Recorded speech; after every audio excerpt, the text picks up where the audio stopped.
you are sending messages without realizing it. And so by going in, especially, as young as kindergarten, and saying, this is how, let's role model, let's role play all these different interactions that we need to like everyone and be friends with everyone. You end up driving that passive aggressive tendency to keep my real feelings secret even deeper, because everything's exposed now. You take the aggressive tendencies and you make them bigger. So what we have now is we have an orientation towards group identity, group membership, and a kind of repressive tolerance that says you, the individual, and your boundaries and your needs are nothing compared to what you owe the group. You have to go past tolerating, like peacefully coexisting with those people you don't like. You must do your best every single day to be friends with them, to ally with them, to support them, to validate them. And it's a lot to ask. It's just too much. We as adults wouldn't tolerate it. You wouldn't put up with that. But kids are forced to put up with that every single day in our schools right now. You must be some kind of therapist. I am some kind of therapist, and I'm about to take you on a journey through the inner wilderness. I've invited brilliant guests from all walks of life to join me as we investigate, illuminate, and inspire transformation in ourselves, intimate relationships, and the social ecosystems we are constellated in. What you are about to hear may surprise you, so hang on to your earbuds for a hefty dose of sanity in a chaotic world. I am Stephanie Wynn, a licensed marriage and family therapist, branching out and building bridges between psychology and everything else under the sun. It's my honor to have you along for the ride. Let's get started.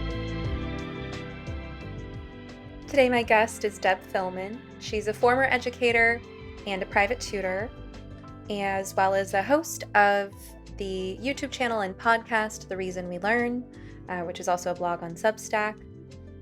Deb's focus is all about the education system in America, what's broken about it, and what we can do about it. I'm excited to pick her brain and understand the complexities of her concerns and the concerns of many of the people she knows about the school system. Deb, welcome. It's a pleasure to have you. Thank you so much for having me, Stephanie. I'm really glad to be here. All right, so let's dive in. What is broken with the American school system?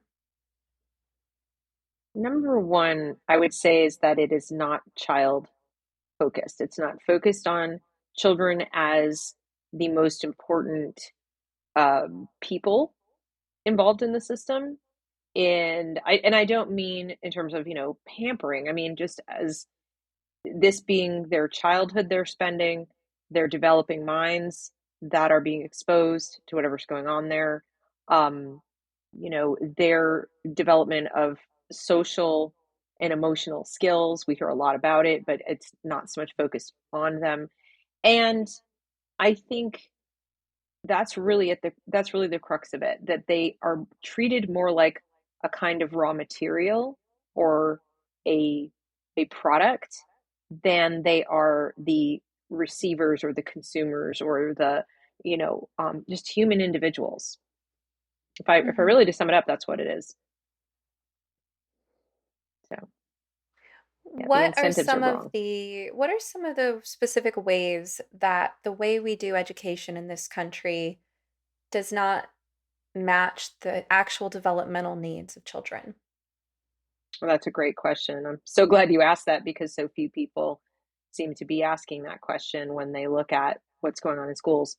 For starters, I see too much going on in schools that seems to have regressed back to a time when we didn't understand, when we hadn't even heard of Piaget, when we didn't understand that children go through different developmental phases. And whether you agree or in lockstep with Piaget, at least most of us agreed that there were stages, that children are not born miniature adults. They're not just smaller versions of us. They are fundamentally different creatures, and they're going through these different stages at their own individual pace. There's not really a hard line that says at this age this will happen, at this other age this will happen. You've got a pretty broad range, and when you have to standardize education, as we do in America, for a wide variety of reasons. I mean, you have standardized government paid for, government delivered education. You create a single system for millions of little rapidly developing individuals going at their own pace. So you can see already there's a conflict just at the outset. And what happens is the system requires the individual to conform to the system. The system is quite inflexible, and the bigger it gets and the more requirements it has, the more oversight it needs to have because it's spending tax dollars, the more people who are employed by it and so forth. The incentives stack up on the side of the adults and not on the side of the children. So they're walking into a setting at the age of 6 or 7, that is geared to the adults and not to them. And it becomes readily apparent to them, even in their primitive minds and abilities to conceptualize, that they have to go at its pace.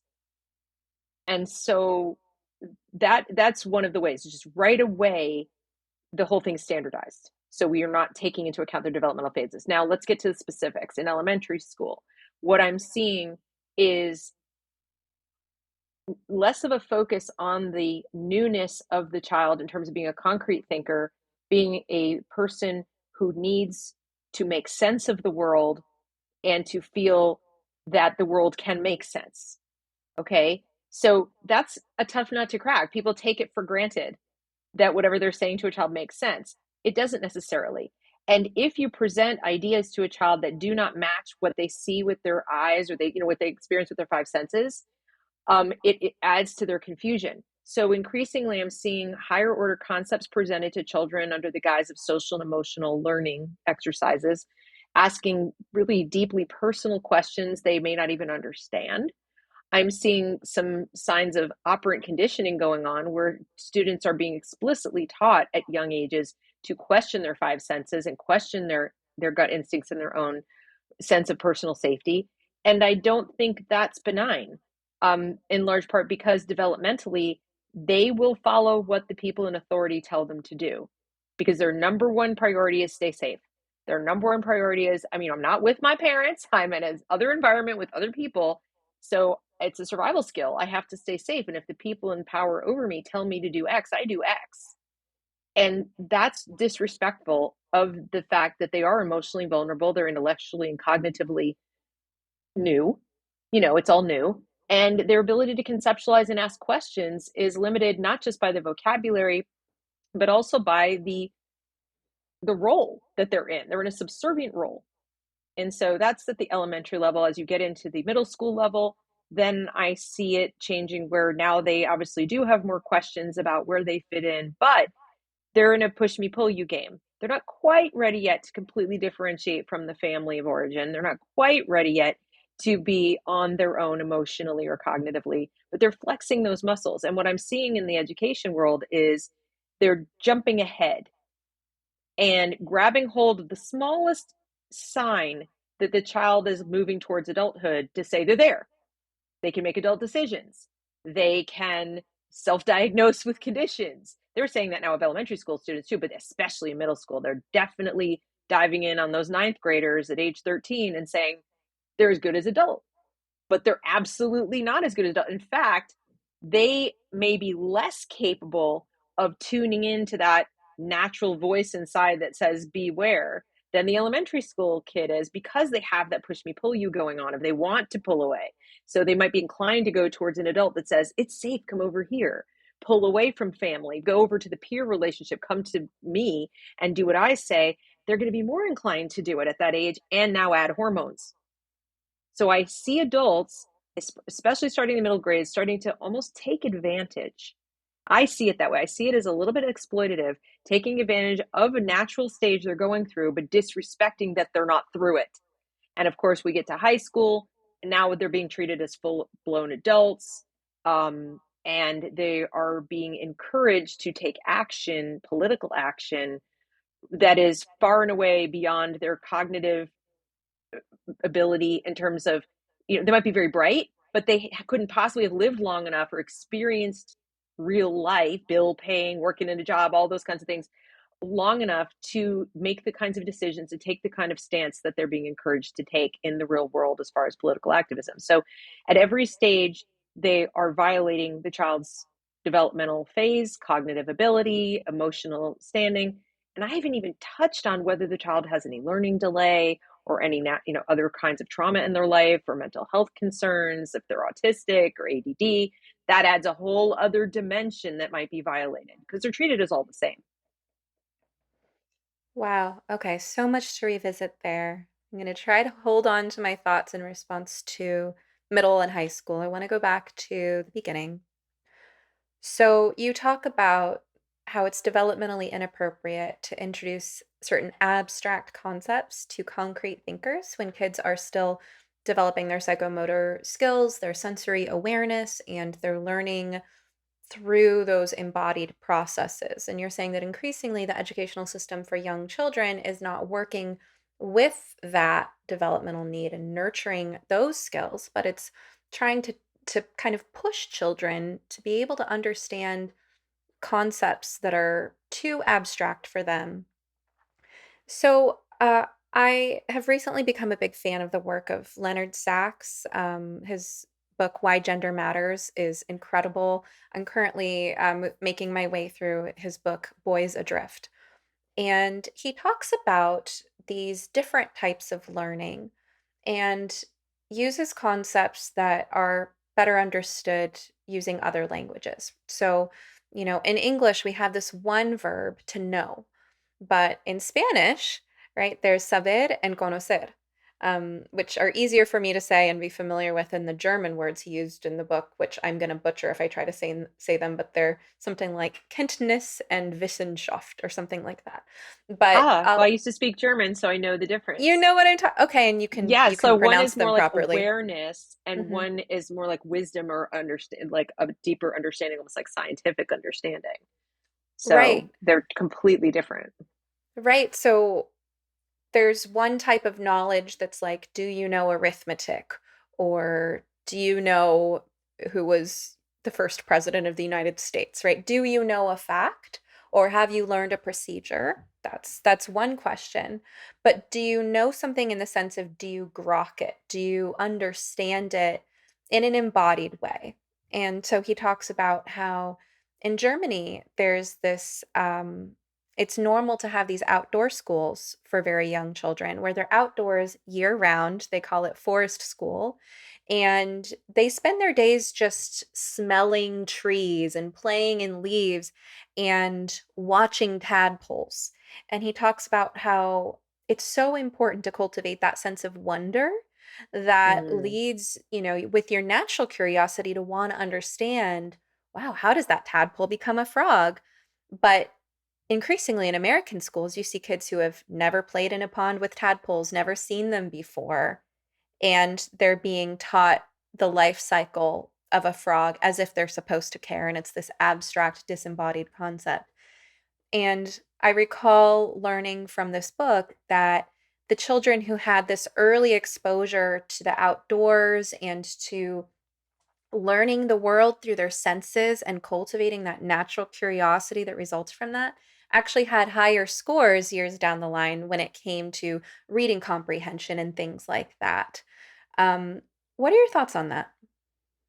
Well, I completely agree. I haven't read the book, but that absolutely, aligns with what I have seen in my teaching experience and also raising three children.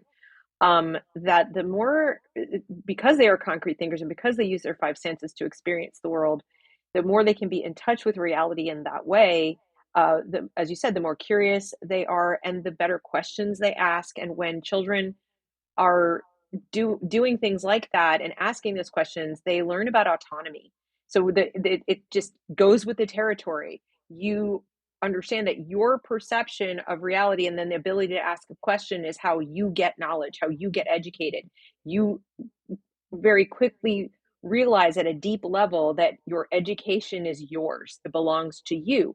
It's not a bunch of stuff that's housed in a teacher's brain or inside a school building or inside a bunch of books that then has to be given to you. So rather than being a passive recipient of knowledge or learning or even maturity, you are making it. You are actually experiencing learning and owning the learning because you get to observe. Children are natural born scientists. What you're describing is the scientific method. And I believe that I've watched babies, they come into this world hardwired to do this process. And I firmly believe that our American education system interrupts that process most abruptly because of its sort of like industrial, institutional shape and size and scope. And then the activities they do are geared towards, like you said, it's book learning, it's inside a room, and there's not enough like experiential uh, education. But then now imagine it's not just let's talk about the life cycle of a tadpole, but let's talk about frog sex. Like we're talking, I mean, or let's use the life cycle of the tadpole as a jumping off point to discuss gender and pronouns and what gender are you, 6-year old, and things like this, where it's just too much, too soon, too heavy, and unnecessarily so. What is the child's imperative right now? Well, the child's imperative at 6 is not to define their identity for adults or even for other children. That's barely their imperative in their teens. It's a process that goes on throughout your life. Like, we're not really done, are we? Right? I'm 56 and I'm still like defining myself. So to make the adult imperative the child's imperative is a gross violation of their boundaries. And what you're describing with the forest school respects their boundaries, it respects what they're doing at that age, which is exploring. I love that idea. And I think that's really what school, yeah, I hate even the term school, but what learning and education should be is you're an experiential learner, you are a little scientist, you are trying to get acquainted with the reality in which you live. Let's go there. Let's visit that place and let you do that. And we will observe and guide and be there when you have a question as a facilitator. So not even a teacher, but as a facilitator of your learning. Then you own it. And I love that because having that sense of autonomy is why those scores are higher. I really believe that. It's not that they're smarter, it's not that they've memorized more, it's that they feel responsible for their own mind and the development of it. I love this concept of being a facilitator, and it reminds me of the concept of scaffolding the development of skills. At first, you have to put a lot of infrastructure around and supply all the materials, but as those levels get built, you can step back more and more. And the more kind of Socratic approach to learning is you work with that curiosity, you work with the question someone's bringing, and then you ask another question to help their brain figure out how to problem solve. So, kid comes to you, let's say, with a toy that's broken, and you might say, okay, what's your first thought about what the problem could be, right? So you don't point out what the problem is, you get them thinking, you examine their thought process and ask the questions that help them figure out how to ask the right questions to solve a problem. But what I see with kids who are taught that there's official knowledge and there's a right and wrong answer, and you have to learn it in this order and learn towards the test, is that they get to be young adults and they're like, okay, what's the answer? Or how do I fix it? And they haven't learned that process of problem solving. And I've often told young adults that I work with, being an adult isn't about having the answers. It's about knowing that you can count on yourself to figure out how to solve a problem and what questions to ask, where to look for that knowledge. Exactly. And that, believe it or not, is extremely easy to facilitate in the elementary grades. And I think we do things exactly backwards in this country and we cut that off. And then we wonder why middle school is 3 years of hell. Why, kids in high school are just, is this on the test? Is this going to be on the test? And then they cheat. And it's because, as you said, there's this concept of, a hegemonic curriculum and official knowledge and those sorts of things, instead of saying, education is my learning process and becoming the kind of person who can learn, who can solve problems. It's not about a specific set of facts. That's not to say that we wouldn't want a child to be introduced to and even master things like the multiplication tables, or to know that there's a correct and an incorrect way to spell words and so forth. But believe it or not, that stuff does come up. And when you're a facilitator, as I homeschooled my kids, my two eldest kids, through like third grade. And that stuff comes up as they are experimenting and learning and they want to write something. So they write it. And then you come back in and you say, all right, now let's look at how that word is spelled so everyone else could read it and understand it. So you do two things. You're correcting them, but it's not like you're wrong. It's the purpose of writing is communication so other people can understand what you're trying to say. That's why we have one way of spelling the word, because we're trying to communicate. So you get fewer questions over time, like, why do I need to know this? Who cares? Why is this important? If the questions were generated by the student, they already know why you need to know it because they wanted to know it. And then when you can dive deep into a subject and find out how it's applied, or you're going out into the world. This came up. I was talking to my co-host on Tuesdays, and we do a show about education without schooling. And we talked about spending a day with your kids in any grade, really. Winter storm comes up, let's say, or even a hurricane, and the power goes out. Let's get in the car and go out and find a lineman. Let's go drive around till we see a bucket. Because especially in the South, we can see them when there's a big rainstorm. But if you're up north and you have, that, go look for somebody in a bucket or find out where you might see somebody working on fixing the power. And you can talk about that. What is he doing? Why is he doing it? Where does the power come from? What does he have to fix? Why did it go out in the first place? How is the power made? So you could spend an entire week just figuring out why you lost power because of the storm. You could talk about the weather. You could talk about the source of power. You could talk about what other sources of power. There's so many ways you can get into it, but what does the child come away with? And by the way, this is a lesson you could do with, you could have a 7-year-old, you could have a 17-year-old, you could have a 10-year-old, all in the same room talking about it at different levels. And you come away with a deeper understanding of the world around you, but also with some pretty important facts about how things work. And they might take off and go from that into something else. So it's something we just don't do because we're creating a standardized, measurable environment. We can't do it. If you were to come to me as a client and tell me you were feeling grumpy, irritable, lethargic, stressed out, or unfocused, I'd want to do a thorough assessment of your lifestyle. And one of the first elements we'd look at is the quality and quantity of your sleep. You need at least a good 7 hours of refreshing sleep every night in order to be your best self. There are many things that can get in the way of that. A demanding job, a new baby, or just plain bad habits, for example. But if you're having difficulty falling or staying asleep for the simple reason that you're too hot, you're too cold, or you and your partner don't agree on the temperature, look no further. I have just the thing for you. And since this is not therapy but a podcast, I can actually sell you stuff. So I'm going to genuinely recommend that you check out the Pod Pro cover by 8 Sleep. It's the most advanced solution on the market for thermoregulation. The cover can adjust the temperature on each side of the bed individually for you and your partner based on your sleep stages, biometrics, and bedroom temperature, reacting intelligently to create the optimal sleeping environment. Personally, I have mine set to run on autopilot so that my bed is warm when I get in, cool in the middle of the night, and warm again when it's time to wake up. I sleep very soundly this way. Improving your sleep is one of the best investments you can possibly make in your overall well-being, the quality of your work, and the lives of the people you touch.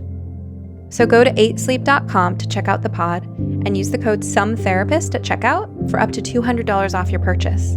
Even if they're already running another sale, this code will get you an additional $50 off.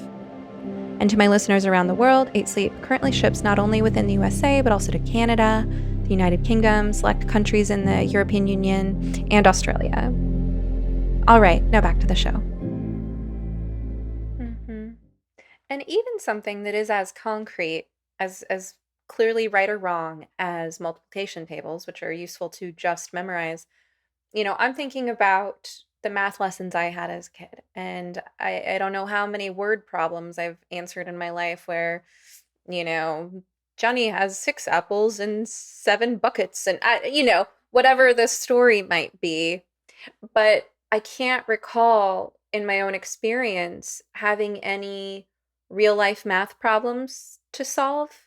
Whereas I'm thinking about, even a simple household project like putting up string lights in our backyard, and we're hanging them from beams on an awning. well, okay, how many feet of string lights do we have? How far apart are they spaced? How many beams are there? And how long are those beams? Now we have a natural math problem where, the more you have things like this that you're engaged with, creating a project or whatever it might be, the more naturally you see how useful it would be if you could remember off the top of your head what 4 times 4 is.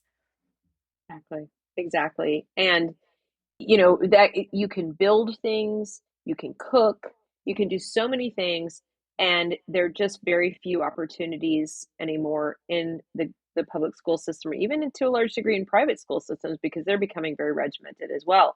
Now, some people ask me what I think of classical education. Classical education is more formal, regimented, etc. And here's what I have to say about that. I do think there is a cohort of students who benefit greatly from structured learning environments. They tend to be the students who live with just like no structure, chaos in the home, chaos in the rest of their life. And I think they are really well suited to an environment where it's predictable, and the teachers serve as mentors, and they represent stability, they represent something predictable and discipline standards that are going to be adhered to, things like that. We see this happen, for example, in the Michaela School in London. I've had Miss Snuffy, the headmistress, on a couple times on my channel, and her school is gets criticized for how much discipline she has, and yet her students, who are the typically historically marginalized minority population students who come from lower income households, um, they do exceptionally well in her school, and they love it there, and they're very happy, and they're performing above grade level compared to their same age cohorts in other schools and so forth. So the results kind of speak for themselves. And that's not to say that if you don't have a chaotic environment you couldn't do well in a classical school, or that if you do, you would do poorly in a forest school. That's not really what I'm saying. I'm just saying that there can be a place for that. And I just think it should be up to the parents, or it should be up to the caregiver if it's not a parent, or something you deal with the student on a case by case basis, which is the case for her school. Those students apply to the school, they go to the school, it is public, but it's not just your zip code, you go here. And so what that tells me is that things work when they work for the child, for their specific circumstances. So it's not that it's the format all by itself that's bad. It's that it's the format, and it's standardized across all the age groups, all types of kids, based on something as arbitrary as zip code. And it's not a conversation that the family in question, or even the people caring for that child, let's say it's a foster child, or it's a child who's an orphan. So you're still going to probably have a therapist, a counselor, some people who are working with the child, get to know the individual child and say, this is the environment we think would work well for this individual child. And that's what's missing. That's really interesting. You bring up a good point about how structure itself can be especially grounding for kids who don't have structure at home. It doesn't mean that the way we do structure in every academic institution is the best way. But that makes sense. And it reminds me a bit of my conversation with Michael D.C. Bowen. I think that was episode 16, as well as some of the things I've been learning through Leonard Sax's work, thinking about how um, young men who grow up like in inner city neighborhoods where they're rough, and there's a lot of fighting, and they actually respond better to teachers who are more sharp with them, because they Mm-hmm. understand that there's a consequence, because maybe in the home or the way things have been in their group, consequences are communicated very severely. And we could speculate about how healthy that is, but the point is that if they go to a school and the teacher's really nice and soft spoken and, okay, I'd like to see you get this assignment done, will you please do it? They're like, no, I don't feel like it, because it doesn't sound like a demand. It sounds like a request that's optional. Um, so in that sense too, I understand how you have to match the students' cultural needs and maybe gender specific needs as well. I also learned in Leonard Sax's book that girls have more sensitive hearing. And many boys who are suspected of having ADHD, if you test their hearing or if you look at where they're placed in the classroom, they often just need either to be placed closer to the teacher or they need the teacher to speak up. The average decibel level for what a girl needs her teacher's voice to be is lower than what the boy needs. And when a teacher is speaking in a tone that's appropriate to get a boy's attention, the girl often feels that that's harsh or that she's being reprimanded. So Mhm. there is a lot of variation depending on the individual, where they come from, biological factors in terms of how much structure, discipline, what forms of discipline are going to be are going to help them thrive. Mhm. Let's move on a little bit to middle school, unless there was more you wanted to say on elementary. Not really, but I mean, just based on one thing you just said, I like the fact that you brought up that there are differences, not just individual to individual, but the system. If you ask me what's another thing wrong with it, it's very geared towards the feminine. I mean, and by that I mean, what would be okay for girls, what works best for girls, and doesn't necessarily work that well for boys. And that's across all classes and everything. It's just something that I would go out on a limb and say outright. It Right. is, it really Oh, is. well then let's actually talk about that some more. We'll get to middle school Okay. eventually, or maybe it'll come up in the course of this. But I've been thinking about that a lot because Leonard Sachs writes about it. And so one thing that might be an issue for all kids, but some more than others, is the expectation to sit still. Absolutely. Tell me about your thoughts on that.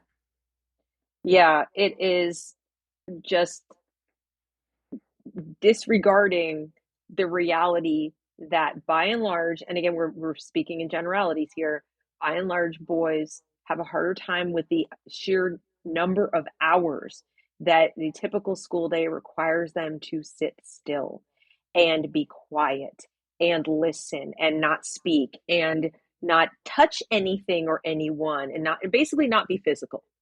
And very difficult. Um, I have heard, I think it's in Norway where they have a certain amount of time out of doors for recess, and it's like two or three times what we have in the United States. And this helps with that. This helps, they get out there, run around.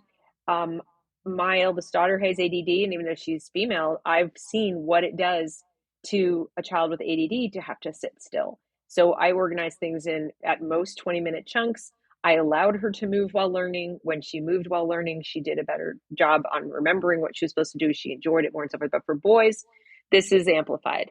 And that's true across the grades, but it's especially true in elementary school. I personally think you could even make a solid case that boys should start school later, not just later in the day, but later in their age range. So, a 6-year old who's ready to go to school at, formal schooling, who's female, your typical boy might not be ready till 7. And this is not, there's nothing wrong with him. And he could be just as bright, if not brighter, but it's just the physical development is different. So I feel pretty strongly about that, and it's something that I would advocate for. I don't have sons, but I encourage mothers of sons to think about this, that any behavior, things that you might have with your young son, is he getting enough movement? And are they restricting him? Absolutely. Um, so you talk about how girls are developmentally ready to start school before boys, especially if it comes to sitting down, reading, writing, abstract concepts. I agree from the research I've been doing lately, there's a lot of Mhm. research behind that. What do you think about Mhm. this trend of kindergarten changing? It's my understanding that 30 plus years ago, kindergarten was about singing and dancing and playing and getting along and finger painting. And now they're teaching things in kindergarten that they used to teach in first grade, that there is that emphasis on reading and writing. And it's my understanding that boys are having a harder time with that, then they're more likely to have behavioral issues or get diagnosed with ADHD, or it sets them on this track where one of their early formative experiences is I'm a bad kid, or I'm dumb, excuse me, or I can't keep up. Whereas if they had just waited until they were a little bit more developmentally ready to focus on those abstract concepts and those types of skills, then they would have been fine. What do you think about all that? I couldn't agree more. I think as I said, I don't think I don't believe in compulsory schooling, period. But let's say if you have it, it should never start before 7 for anybody. And the idea that it's formal with formal, lessons and things like that, that young an age, I think is absolutely wrong. And I know we hear a lot about, but internationally or the Chinese or whatever, okay, are you aware of how stressed out Chinese children are? Do you understand? Like it's first of all, and we're not China, and we're not in competition. First of all, we're not the Borg. We're individual little humans, and they're not competing with people half a world away. They have a right, in my belief, to develop at their pace and not be either hindered or pushed to a point where they are so uncomfortable that they see learning as a chore. They no longer feel they own it. They feel like it's outside themselves. Somebody else owns it and all of the evaluation of it. And they start to internalize any failure to do what maybe Susie's doing just fine because now they can compare themselves to other kids, whereas if they were home, they wouldn't be doing that. And they feel terrible about themselves. And what's tragic to me is left alone, that same child might turn out to be a voracious reader at 8 or 9. Just left to their own devices, surrounded by books, having someone read to them, having somebody to let them be who they are, run around and play, tell them what's in books, like I said, read to them and so forth, but not be like, and now we're going to sit down and do reading. I just think we make learning work instead of what it's supposed to be. Think about the last thing as an adult that you learned, that you taught yourself, or that you set out, this book, the Sachs book. I want to learn more about this. I'm going to sit and read this book or whatever. That's a joy.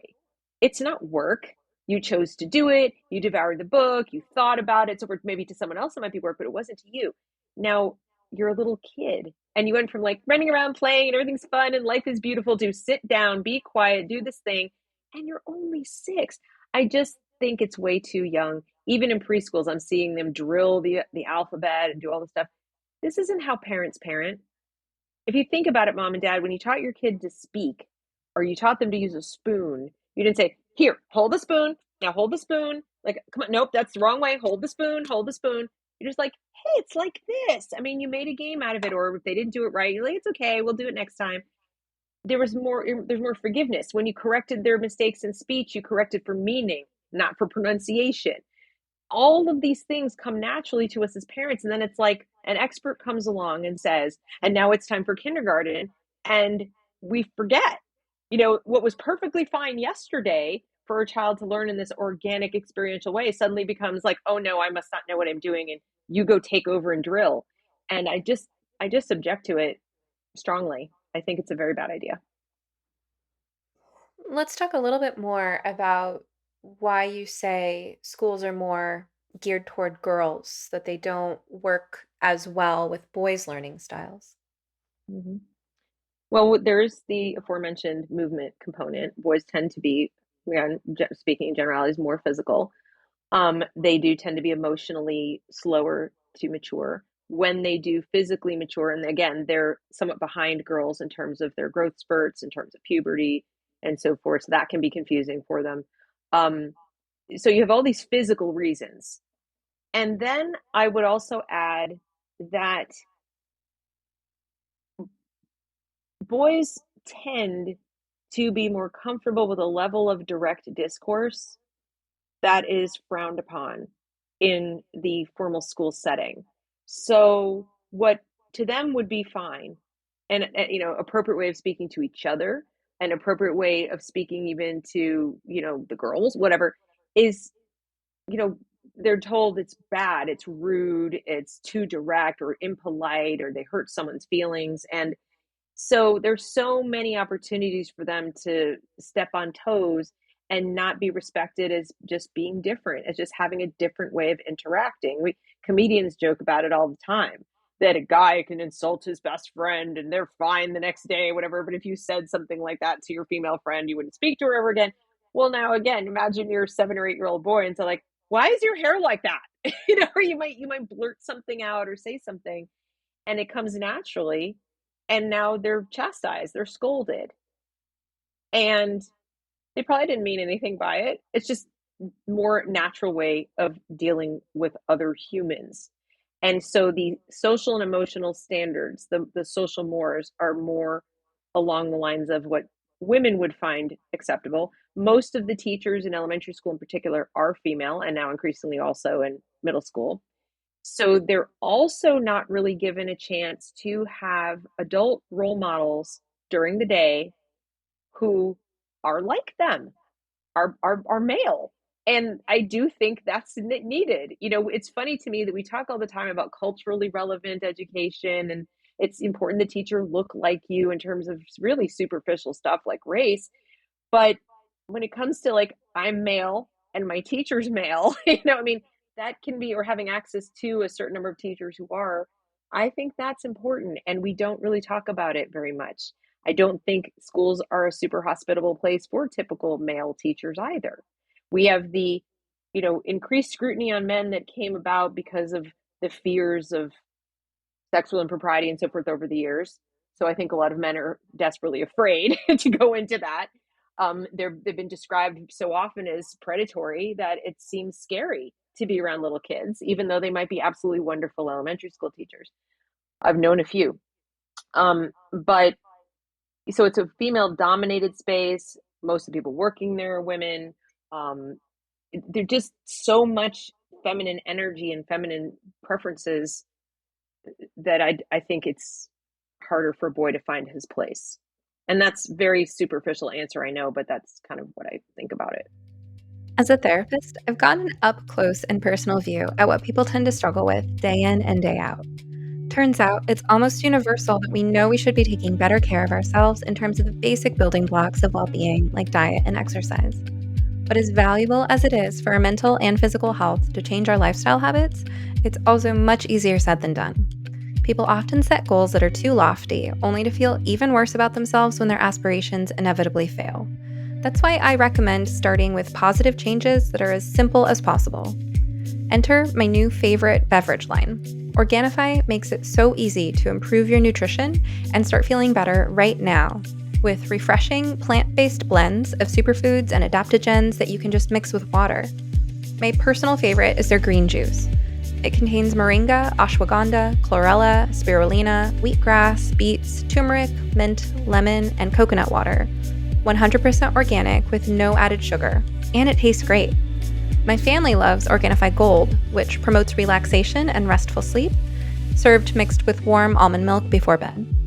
Organifi also makes several other powerful blends, all organic and loaded with vitamins, minerals, antioxidants, phytonutrients, anti-inflammatory herbs, and adaptogens. For less than $3 and 3 grams of sugar per serving, you can start giving yourselves the support they need to manage stress and feel good. Check out their product line at Organifi.com. That's spelled Organifi.com, and use promo code SOMETHERAPIST to get 20% off your entire order. Your whole body will thank you. I think you brought up a good point in terms of how we treat aggression. So, another sex difference between male typical and female typical aggression is that female typical aggression is covert. It's social, subtle, often including things that boys and men don't even pick up on. Which can be refreshing, by the way, when you're a woman caught up in female drama and you turn to a male friend or partner and he's like, I don't know, you know. But females, we tend to be more agreeable. We tend to be more sensitive to others' feelings, but that's also what makes us sensitive to aggressive undercurrents. Mm-hmm. And we're very nice to our girlfriends, but when feelings get hurt, it's forever. We don't forgive or forget easily. And then it's like, not only do I think she hates me, but I think everyone she knows hates me. I mean, that's female typical social drama, Mm-hmm. and how aggression manifests. Whereas how aggression typically manifests in males more commonly is that it's overt, it's physical as opposed to social or verbal, it is more competitive and playful, and it is easily gotten over. In fact, males do typically bond through the process of competing and fighting with one another. And of course, we're speaking in terms of general, bell curves here. Of course, there are always outliers. Nobody's saying that there aren't. But in terms of generalities, I agree that how social relationships are treated in school is very female centric, that conflict is taken very seriously, not as something that can be worked through. And there's very little room for aggression. And the truth is that we all have aggressive impulses, and we Hmm. need, childhood is a time of playing with all of our impulses and interacting Hmm. with the world through our impulses and senses to figure out what works and how to channel those impulses. It's concerning that it seems like there's just no outlet for boys to test out their aggressive drives that Hmm. won't just be reprimanded. So sports are kind of that one outlet, but there's also something I learned that I thought was interesting in Leonard Sax's book. One of them was that the visual systems are different in males and females. So um, we actually have two components to the visual system. One is more sensitive to color and texture, the other is perceptive of movement and direction.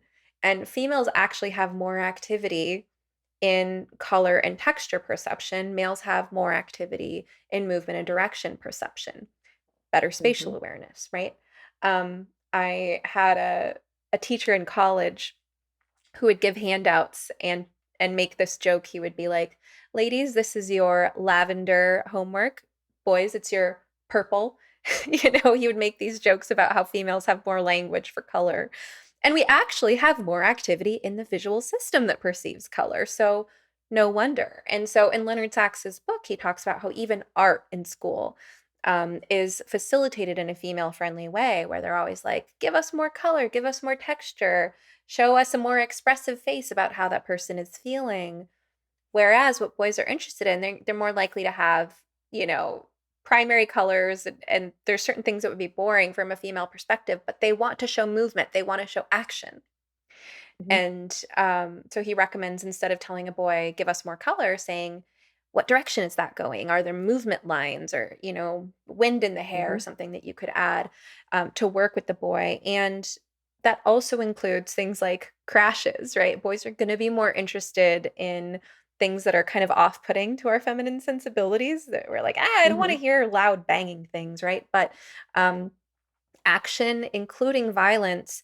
And there is some fascinating data in this book on which boy behaviors that contain some violent or aggressive component to them are an actual indicator that this boy is at increased risk of violence towards self or others, and which aren't.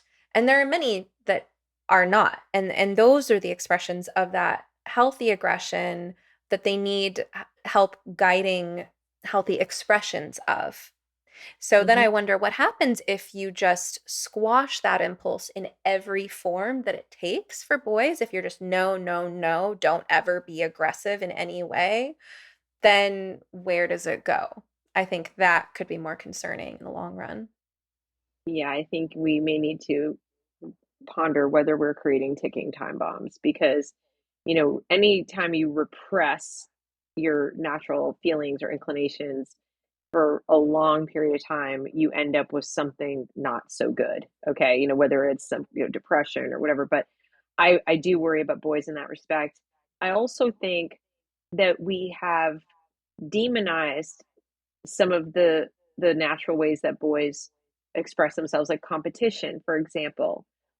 When there was a push towards, everybody wins and there is no number one and nobody's the best, nobody comes in first, or we have to all have an equal outcome.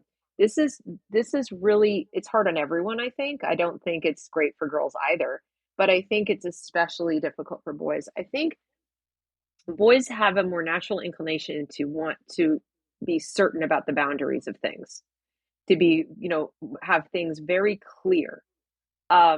And they're not so clear. And when you add in what they now call restorative justice, where every dispute needs to be resolved in conversation, and we're going to sit and try to make up, and we're going to try to restore the relationship, there's there's no respect for the fact that maybe there wasn't a relationship to restore. These people have a dispute.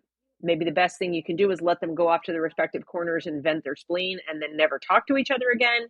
So we don't seem to respect the child or the teen's own judgment about whether they do or don't want to be friends with someone, whether they do or don't want to resolve something. And I think it comes down harder on the boys than even on the girls, because as I said, girls are socialized, tend to be socialized to like, let's at least pretend to make up, and they do a better job of it. Like you said, it's more passive, it's quieter. It's like, oh, okay, yeah, then we're fine. And then, quietly, passively, they go off and gossip or do something else. But boys are more inclined to be like, I don't even want to talk to this guy, like ever. Like, why are you making me sit and restore this or talk about this? Sometimes I really believe it can make it worse. You're sort of like forcing them into a relationship they don't want to be in, and they will blame the other for needing to do this activity. And so now you're giving them a further reason to be angry at the other person. I just think that we're imposing some really strange, untested, um, like questionable processes on kids instead of just being very clear. We don't punch people. We don't do this. This is what we do not do on the school grounds. And that's how it is. And, you know, I just think it more negatively impacts boys. You go one of two directions. Either you go to the zero tolerance policies, which don't take individual differences into account, or you go with the restorative justice policies, which make everybody have to sit down and have a confab about it. And that doesn't work either. So I think we've got an impulse going in the school system to standardize things, and we tend to pick solutions that we can use across the board, or we argue for them to be used across the board. And I rarely see people saying, how can we not do that? How can we be effective, be fair, and still and treat people differently? Maybe treating people differently is the fair way to go. Maybe that's the right thing to do, using And judgment as adults.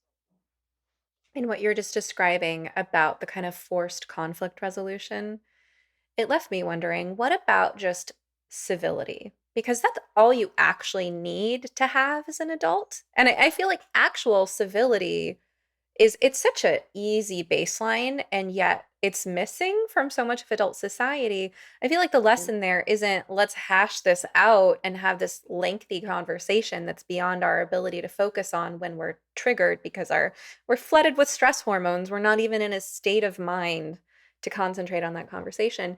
But I think the lesson is, okay, so you two don't like each other.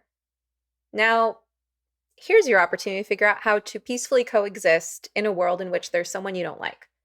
Because that's the situation you're Exactly. going to encounter. That's what you're going to encounter in co-working situations, right? There are going to be many situations in your life where you do have the freedom to never see that person again. Great. There's also going to be situations where you don't. So how can you figure out how to just have a modicum of decency in a public space and not get wrapped up in drama? I love that you said peaceful coexistence, because how many stories do we hear lately where people are like beside themselves because a total stranger wouldn't accommodate them with something they is a little bit of an imposition, it's like a lot to ask, and we keep talking about, there's so much entitlement, there's such a sense that, you know people shouldn't be allowed to just peacefully coexist with you. They must accommodate you. They must validate you. They must celebrate you. All of these things. Well, that's starting in our schools. And that is a direct result of this kind of approach to social and emotional learning. That if you are, what we see now in our school system is a push to make children other centric and not self-possessed, self-aware, personally responsible. It used to be, back when the concept of social emotional learning going into schools first came about. Okay, we're talking at least 10 years ago, if not longer, probably more like 20 years ago. Um, the idea was to remediate for those kids, as we talked about, who have chaotic backgrounds, who have a situation where the parents are not there doing the parenting that teaches the social emotional skills. Most kids learn these skills at home from their parents, from other role models in their family, from their friends. But if you are in a situation where that's just not happening, or you have a kind of a learning disability or a personality challenge, okay, then the school might need to have some systems in place. It used to be the school counselor working potentially with the school psychologist might identify social emotional learning challenges, pull the child out, or deal with things with the parents and so forth. What at some point it was decided, nope, let's just preempt this. We can prevent all problems. We can fix before they're broken. And I'm always wary of those kinds of approaches, especially with children, because there are unintended consequences of trying to fix that which is not broken yet.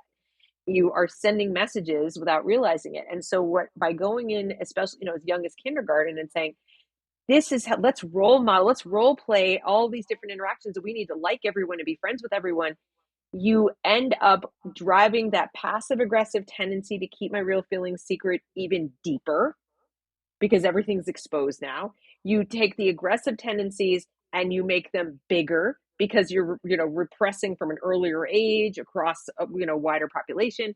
So what we have now is we have an orientation towards group identity, group membership, and a kind of, repressive tolerance that says you, the individual, and your boundaries and your needs are nothing compared to what you owe the group, whether the group is your classroom full of students, the school building, the adults in the school building, whatever it is. You have to go past tolerating, like peacefully coexisting with those people you don't like. You must do your best every single day to be friends with them, to ally with them, to support them, to validate them. And it's a lot to ask. It's just too much. We as adults wouldn't tolerate it. If your boss came to you tomorrow and said, it's not enough for you to peacefully coexist with your coworkers and be civil and do what's asked of you, you guys need to go to lunch together. I don't ever see you go to lunch together. That's a problem. You're not a team player. And you know what? Why aren't you guys friends and inviting each other to your birthday parties and so forth?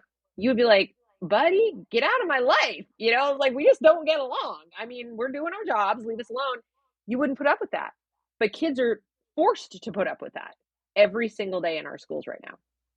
You're helping me see connections I hadn't seen before, and it gives me a tremendous amount of compassion for people who are being schooled in this way. It's like no wonder these people join Twitter mobs and go after people they don't like. It's because their whole life they may have never been told it's okay that you don't like her. You just here's how to separate yourself as much as possible, and here's how to interact when you have to be around her so that you're I have not an making anecdote. things worse for yourself. I have a Before you share personal your anecdote. anecdote, Okay. um, what you described, we have a term in psychology for that as a psychological defense. It's called reaction formation. So when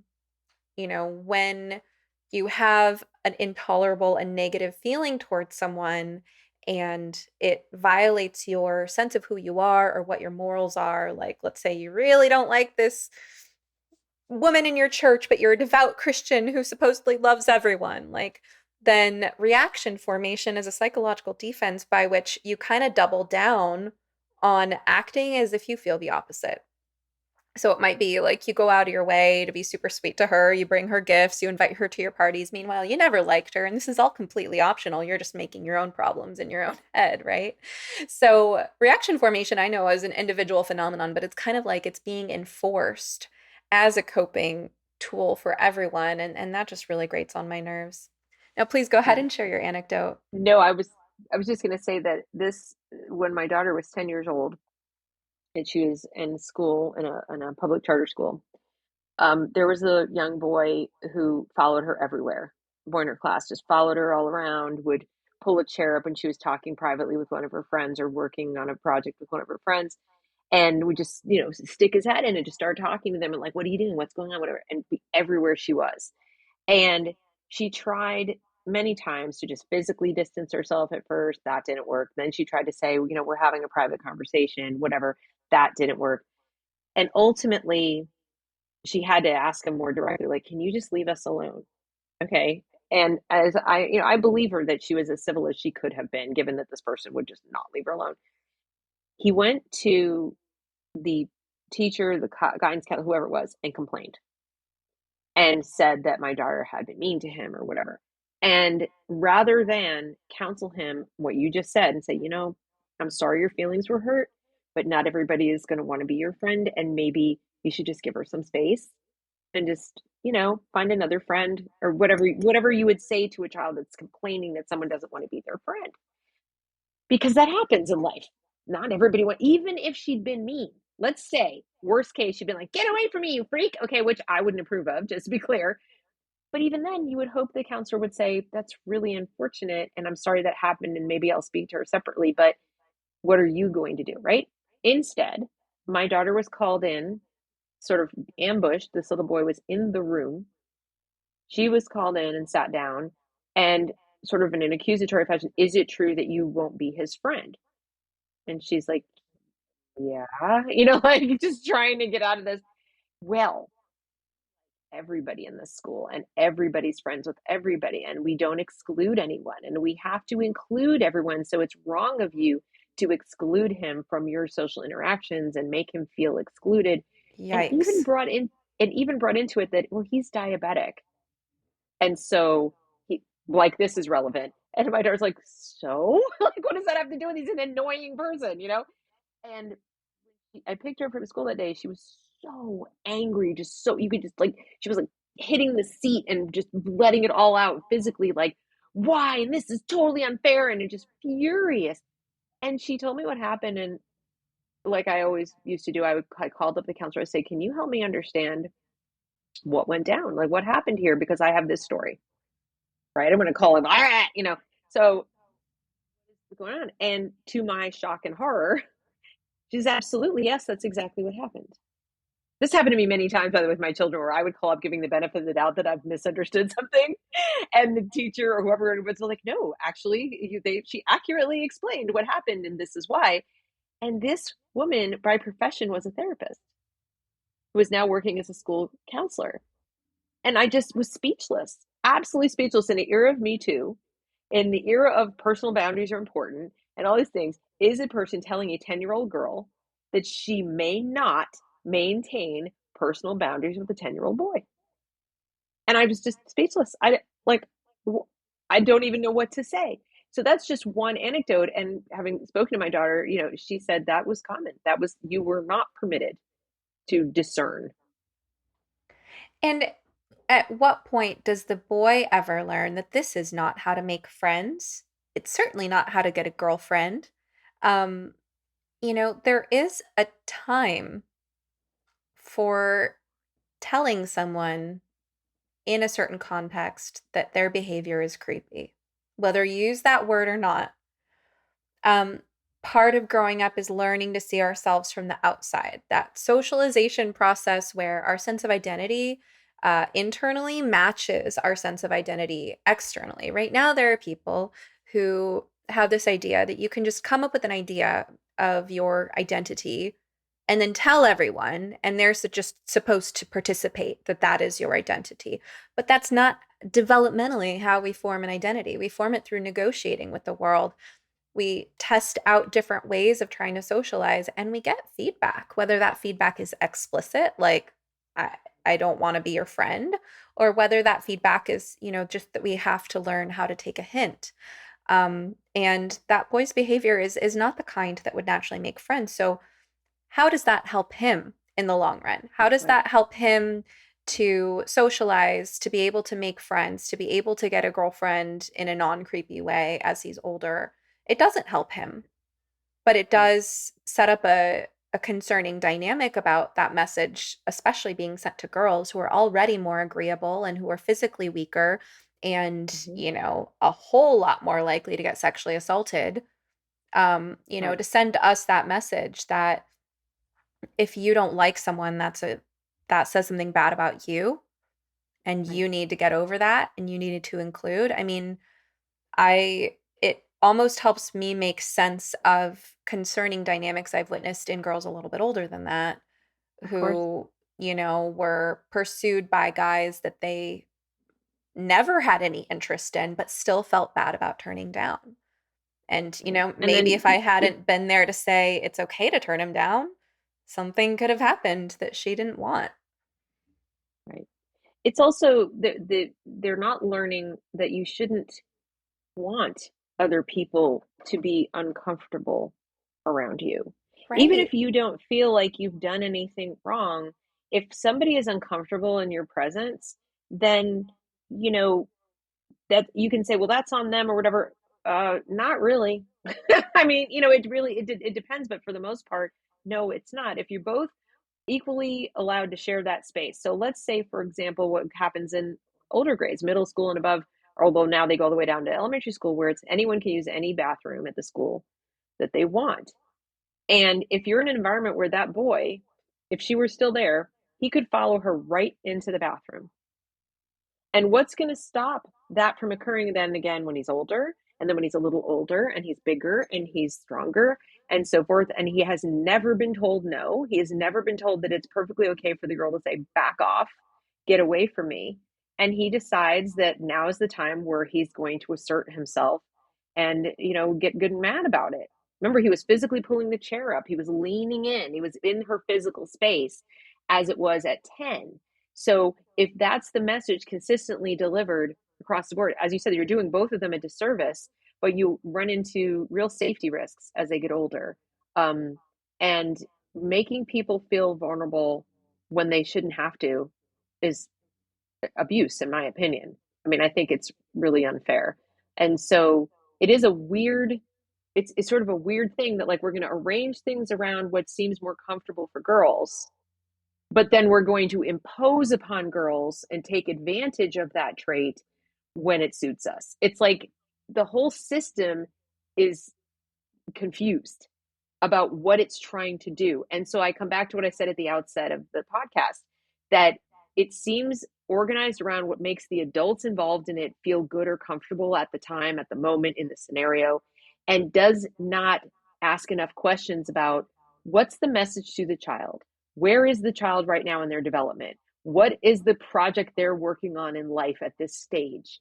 And what do we want them to learn about other people and about us as we're teaching them? There just is not enough self-reflection in the system. There's zero self-criticism in the system. And I don't think you can have a successful system of any kind when it is not oriented towards the end users or the recipients of the system's efforts. Those people are going to almost by definition be victims of it, be chewed up and spit out, because you're just not focusing on them. They're just raw material coming in to the factory. I hope you've been enjoying this episode of You Must Be Some Kind of Therapist podcast. If you like what you're hearing, now's a great time to like, subscribe, follow, rate, review, or share. You can also support the podcast by visiting sometherapist.com/shop, where you will find goods and services I have personally curated to support your well-being and enrich your life. We're just building the shop, so check back periodically and feel free to suggest recommendations. All right, now back to the show.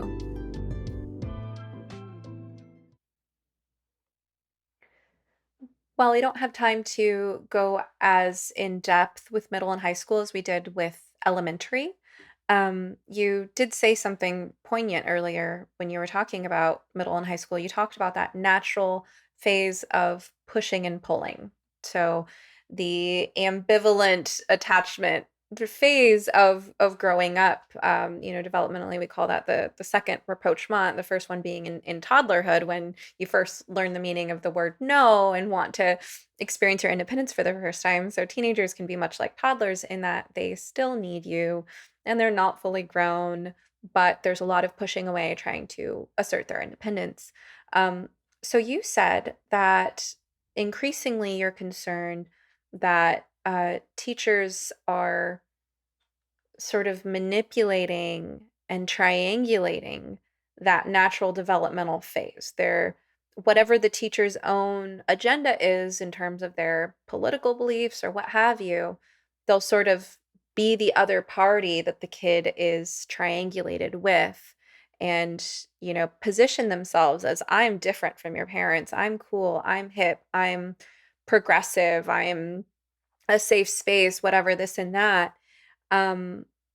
which is, I think, disastrous for mental health. I mean, it would be equally irresponsible for a therapist to do that. You have to see both sides. You have to see that, of course, the kid is pushing their parents away and they're immature and they're surrounded by the culture of their peers. So they're probably going to do that in some dramatic ways. They're going to be hyperbolic about whatever it is they dislike about their parents, especially in a culture where kids are taught that it's cool to have mental health problems. It's, you get a lot of sympathy if you frame yourself as the victim of abuse. So I've certainly seen cases where ordinary family conflict in a safe home with loving parents was framed as, some horrible situation at home.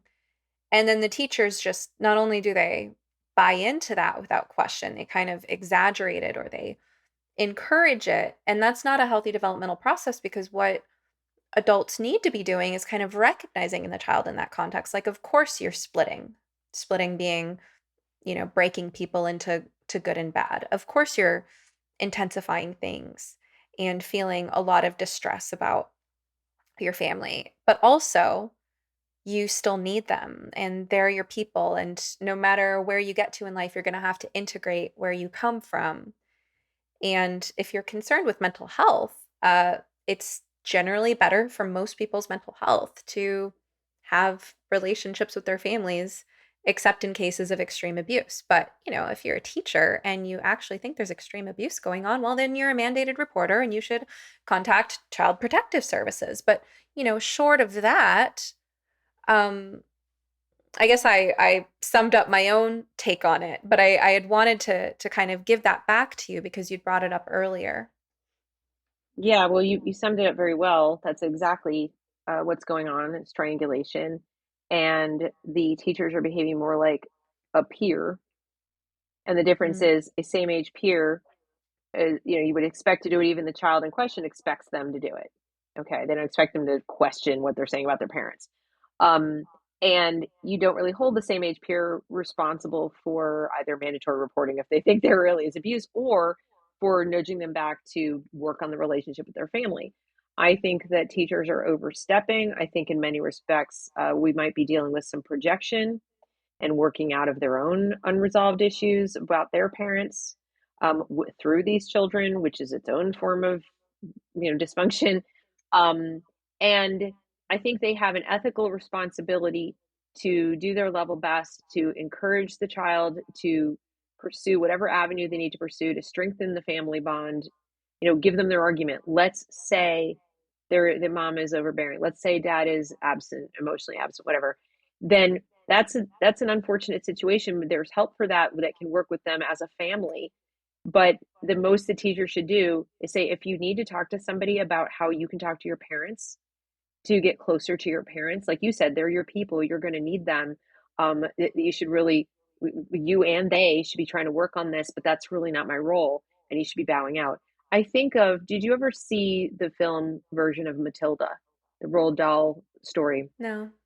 It's really wonderful. There's a teacher in that. Her name is Miss Honey. And Miss Honey is the teacher we all wish we had, we all wish we could be, we all wish our children had. But Matilda has a very dysfunctional home. Her parents are terrible people, objectively terrible people. They don't appreciate her, and she's a genius. So her teacher recognizes the genius in her, but also recognizes that something very wrong is going on at home. She does not insert herself into that situation and say, come be with me and I'll be your new mommy, which we're actually seeing teachers do right now without checking the facts. Miss Honey went to the home. Now, I'm not saying I recommend you go to somebody's house, that could be dangerous, but I'm saying she still took it upon herself as a teacher to say, this is a wonderful little girl. I want her to have a wonderful family experience if it's at all possible. And if there's anything I can do to bridge the gap in communication between the family and the child, then I'll see what I can do. And then failing that, she then, supported Matilda the best she could. But I think it's a wonderful film example of a better way to go about it if you were to go about it. And even given that this was a truly abusive situation. So I think they are romanticizing their roles, putting themselves in a position of a kind of a savior, doing a lot of working out their own demons, and ultimately practicing without a license. I mean, if we're really going to get right Mm, down to it, they're doing your job without being qualified to do your job and not doing the job they were hired to do. yeah. And on that note, I am so glad for all of my training in boundaries and all of the intense requirements of my field in boundaries. I worked with foster kids, and I know very well that feeling of, oh, I just want to take you home. I mean, when you're working with a little kid who is in foster care and dealing with whatever circumstances led to that they're the most vulnerable people on the planet, and of course they pull on your heartstrings. And I remember that feeling of like, oh, can I just adopt him? But no, I can't adopt him because I'm a therapist. Legally I can't do that, right? And I'm, as hard as that was on my heart, I'm also glad I went through it, because if you can maintain your boundaries in that situation, then you can maintain your boundaries in any situation. And I think Right. I've gotten so used to having the boundaries that I have as a therapist, that the boundaries people have in any other field start to feel weird to me. Like the idea that like a massage therapist can be friends with their client. Even that to me is like, friends with your client. You can't imagine, and it's like, no, it's not that strict anywhere else. And in most cases, it doesn't have to be. It's not required because other arts aren't as delicate as the art of, healing someone's psyche. But yeah, I mean, absolutely teachers are putting themselves in the role of therapist without going through the training of learning to recognize their countertransference, their savior complex, learning that we have strict requirements about boundaries and that we have those for a reason. Absolutely. And I really would love to see more people in your field assert that authority and assert that so that teachers can resume their proper place. Even though I think, as I said, that there are many, many problems with the system, I think that all by itself would be a huge improvement. Because we've really got to reclaim those boundaries. There's a group called Courage is a Habit that puts out visual explainers and infographics. I think they're coming out with one this week that shows the standard for school counselors from 1998, the ethical standard, side by side with the standard today, and it is so dramatically different, it's jarring. And the one from 1998 closely mirrors what you just said, as far as where you draw the line and what you talk about and what you don't talk about. And the one from today is uh, literally about shaping the child. So not just I get to talk with them about whatever, but I'm going to use this encounter to shape their view of the entire world. Mm, And that's a real problem in the upper mm. grades in particular. Yeah, okay. So coming around to that, you had said earlier that in high school, you believe high school teachers and to a degree middle school as well are kind of trying to teach their students to be activists. And Mhm. I was thinking about that as you were saying it. I was thinking about sort of the psychological dangers of believing as a teenager that you have the power to change the world and the obligation to change the world because you haven't actually learned how the world works yet. I mean, I say this as someone who was an activist teenager at a time that wasn't what teachers were. Teachers weren't trying to make me an activist. I was a very reactionary kid who came from a lot of trauma and got kind of grandiose in reaction to the trauma and was like, all right, well, I'm going to figure out a way to solve the problems that led to me being bullied in the first place. And that means we have to do away with the police. And we have to, I mean, I thought I knew everything when I was 16. I mean, most 16-year-olds think a lot of them are know-it-alls. But this idea that, as soon as you're on the verge of becoming a global citizen and an adult capable of voting, as soon as you're nearing that time in life, you should have a strong stance on things. I think it seems disastrous to me to do anything that encourages the hubris that naturally comes with adolescence. Like it seems like that should be a time of humbling kids as to how big the world is, how much more they have to learn, and making sure they get some life experience before they go Right. thinking that they have the answers to problems. Well, you're correct, but that's not how the vast majority of teachers see it. That's not how they are taught to see it. They're taught their role as a political role. They're taught that they will not be successful in their role if they do not activate their students, if they do not liberate their students. So we have the postmodernist approach to teaching as liberation from Paulo Freire, and all of education is about liberation. So the goal then is to make the child critically conscious of the oppression that is the world. Like if they learn nothing else about the world that other than it is oppressive, if they carry around like optometrist set of lenses to view every single thing in the world through that oppression, power, privilege dynamic, then the teacher will have been successful in making them critically conscious. And then once the presumption is once they're critically conscious of all this oppression, they will naturally want to liberate themselves and rise up and foment revolution and change the world. Because the change isn't from X to Y, it's just destroy X. So when we say they don't know anything about the world, they don't know how it works, they don't know what's broken, what's not broken, that's irrelevant. Their only presumption they're to have is that it's irredeemable and needs to be destroyed, and that from the ashes of that destruction will be utopia or whatever. But they don't need to know how it works because it's bad. It's just bad. Do I need to know how, the broken thing worked if I have no intention of fixing it? No, you don't. And And meanwhile, these are so, people who they don't even know how to do their laundry. no. They don't know the first The thing about teachers living. themselves don't know about the world they're teaching to the students. In many cases, they went from high school to college, right back to school. It's been a circle. And this is a flaw in the system in that we have a system that teaches and it produces teachers like this, where it's all kind of like a self-licking ice cream cone. The government supplies the universities that feed the teachers back into the schools, and then the schools produce more teachers, and it just goes in this big cycle. And it doesn't take long. I mean, one generation, and you've got rid of all the old teachers who might think a different way, not the postmodernist way. And the vast majority of the new teachers coming in think of them as fossils, dinosaurs, etc., and that they're doing the best thing ever. They're liberating these. They sincerely believe it. That's the Mm. thing. Is it's not. They're not devious. They're not sinister. They're not evil. I mean, I think what they're doing is evil. But these are people who sincerely believe what they believe, very much like a religious person sincerely believes that what they believe is right, or a member of a cult believes what they believe is right. It's a belief, though. It's a belief.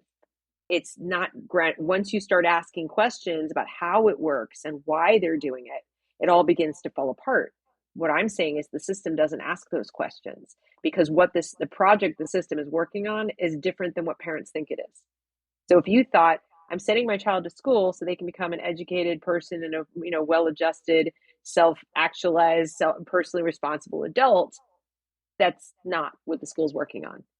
They want them to become a critically conscious, politically active young adult, voting a very specific way. Whether they know anything or not is secondary, and they're now at least admitting it. Now, when you pin people down in the education world about reading and math and so on, many of them now will say to you, well, what good is that in an oppressive world?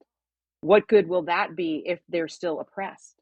If they learn those skills, those are the skills of the oppressor. So they're admitting that's We're secondary. doomed. I mean, again, I try to focus on solutions. So my Right, solution is let's go don't there. don't participate. I mean, we still do have the freedom to not play. And I get a lot of pushback as people say, but I have to work, I can't homeschool, whatever. But the beautiful thing about the same modern life that is kind of making our schools not work is that we are more connected using technology than ever before. We have a wider variety of creative ways of getting the job done, so to speak, of connecting with other people who could help us teach, who could help us just physically take care of our children while we go to work. Because again, that's a childcare problem. That's not an education problem. So the only requirement is that parents try really hard to step out of the paradigm that education equals school, and school looks like the building 8 to 3, these people with degrees and so forth and so on. If you can let that go and reformulate your philosophy of education and what it is you want your child's childhood to be like, what kind of person you would like them to be in their own right, what opportunities you would like them to have for personal growth and so forth, and then start thinking about what kind of environment creates that. And then, just as you did when they were 3, and try to figure out what kind of environment do I want them to be in when I go to work when they're 3, find the version of that for when they're, you know, 6 and 8 and 10 and so forth. What do you do in the summer? So solve the problem that you have to solve. Don't try to recreate the thing you're trying to get away from. And I think you'll find it's actually easier than you thought. And you might even give your child a gift of community, because school is not community. And that's one of its other problems. It's a forced community. It's not an organic community. It's not, people don't they don't automatically care about each other just because they're forced into a building with each other. But if you work on creating that little community of 5 or 6 families, or people that you know from your neighborhood, or people that you know from your church, or from this club that you belong to, or whatever, you're giving your child a priceless gift. You're role modeling making real friends. You're role modeling picking and choosing people who express your values, who support your values. That is probably one of the most valuable gifts you can ever give a child, is how do I form connections in this world to get my needs met, whether they're, tactical needs, like who's going to watch my kid from 8 to 5, or who knows how to do math that I don't know how to do. Okay. Or who can help me fund this? I'll take care of your kid on the Saturday so you can go do whatever. And will you take care of my kid during the week? You do things that are actually quite old fashioned. We talk about it takes a village or whatever. You're resurrecting some of the beautiful, wonderful things we've lost to modern society. And you can use the internet to do it.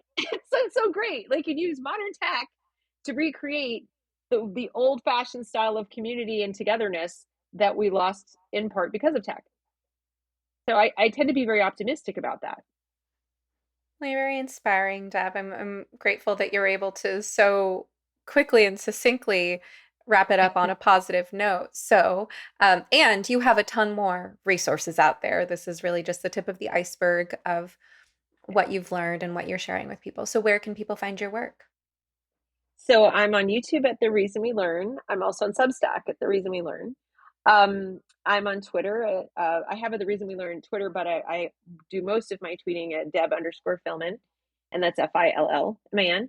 And I'm working on a website, but it's not yet built. So, I really do want parents to feel inspired and feel hopeful, because ultimately the thing that matters is your relationship with your child. That's first and foremost. If they are 10 and not reading yet because you pulled them out of school to figure stuff out, that's okay. They'll be okay.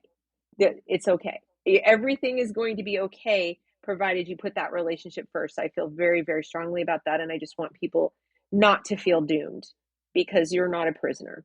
There are like a tiny handful of people who might be prisoners to the system because of court order, but that's very small handful, very small. Thank you for those words of encouragement. And for people who prefer to just listen, The Reason We Learn is also available as a podcast on Apple, Spotify, and wherever you get podcasts too, right? Yes. Okay. Exactly. Deb, well, thank you so much. It's been a pleasure. Thank you for having me. I hope you enjoyed this episode of You Must Be Some Kind of Therapist podcast with Stephanie Wynn, LMFT. This podcast is produced by Eric and Amber Beals at Different Mix. Special thanks to the talented musician Joey Pecoraro for our theme song, Half Awake. At sometherapist.com, you can find more information on any topic, guest, resource, product, or service you've heard of here today. You can also follow me on Twitter or Instagram at sometherapist. If you would like to ask a question, suggest a topic, be a guest, or invite me to speak, you can email us at hello@sometherapist.com. You can also send us a voice memo with your question, and we just might play it. Of course, just because I'm some therapist doesn't mean I'm your therapist. This podcast is not a substitute for medical advice. If you need help, ask your doctor or browse your local therapists online. And whatever you do next, please take care of yourself. Eat well, sleep well, move your body, get outside, and tell someone you love them. You're worth it.